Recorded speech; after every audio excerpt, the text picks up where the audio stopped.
Hello friends, ഇന്ന് April 12, 2026 പുതിയൊരാഴ്ചയിലേക്ക് നമ്മൾ കിടക്കുകയാണ്. ഡീറ്റെയിൽ ആയിട്ടുള്ള ഒരു വീക്ക്ലി പോഡ്കാസ്റ്റ് വരുന്നതാണ്. അതിന് മുന്നേ കുറച്ച് കാര്യങ്ങളുണ്ട്. അതായത് ഈ ആഴ്ച മാർക്കറ്റിനെ നിയന്ത്രിക്കാൻ പോകുന്നത് പ്രധാനമായിട്ടും ഈ നടക്കുന്ന ചർച്ച, പശ്ചിമേഷ്യൻ സംഘർഷത്തിൻ്റെ പശ്ചാത്തലത്തിൽ നടക്കുന്ന ചർച്ച പാകിസ്ഥാനിൽ പുരോഗമിക്കുകയാണ്.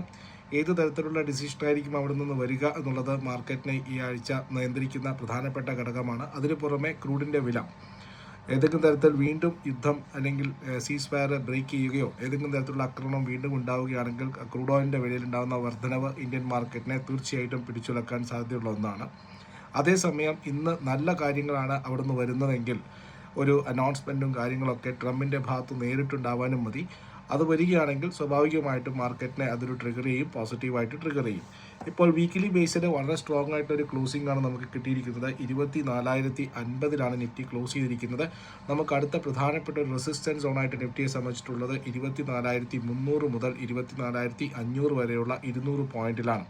അതേസമയം നിഫ്റ്റിയെ സംബന്ധിച്ചിട്ട് വളരെ സ്ട്രോങ് ആയിട്ടൊരു സപ്പോർട്ട് സോൺ എന്ന് പറയുന്നത് 23,550 മുതൽ 23,650 വരെയുള്ള 100 പോയിന്റിലാണ് നിഫ്റ്റിയെ സംബന്ധിച്ചിട്ട് വളരെ സ്ട്രോങ് ആയിട്ടുള്ള ഒരു സപ്പോർട്ട് സോൺ ഉള്ളത്. കഴിഞ്ഞ ആഴ്ച വളരെ സ്ട്രോങ് ആയിരുന്നു. ഈ സെക്ടർ സ്പെസിഫിക് ഒക്കെ നോക്കിക്കഴിഞ്ഞാൽ റിയൽ എസ്റ്റേറ്റ് സെക്ടറാണ് ഏറ്റവും കൂടുതൽ നേട്ടം ഉണ്ടാക്കിയത്, ഓട്ടോ സെക്ടറൊക്കെ തന്നെ.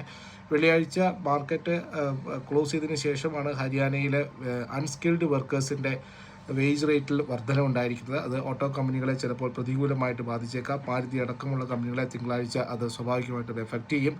അതുപോലെ ക്വാർട്ടർലി റിസൾട്ടുകൾ ഈ ആഴ്ച വളരെ സ്ട്രോങ് ആയിട്ടുള്ള ബാങ്കുകളുടെ ക്വാർട്ടർലി റിസൾട്ടുകൾ വരുന്നുണ്ട്.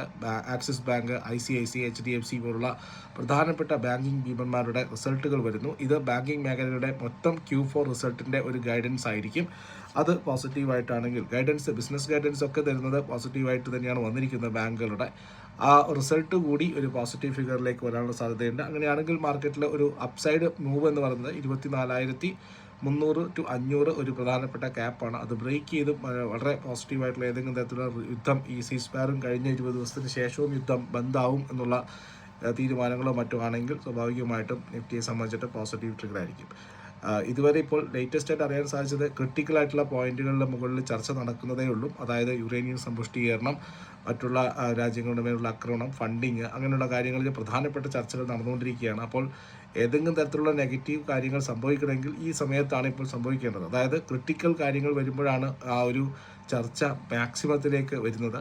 സോ നമുക്ക് നോക്കാം, ആ പ്രതീക്ഷയ്ക്ക് ശേഷം അല്ലെങ്കിൽ അതിൻ്റെ ഗതിവിഗതികൾ തന്നെയാണ് ഈ ആഴ്ച വിപണിയെ സ്വാധീനിക്കാൻ പോകുന്ന പ്രധാനപ്പെട്ട കാര്യമായിട്ടുള്ളത്. സോ അതിനുശേഷം ഒരു ഡീറ്റെയിൽ പോഡ്കാസ്റ്റുമായിട്ട് നമുക്ക് വീണ്ടും കാണാം.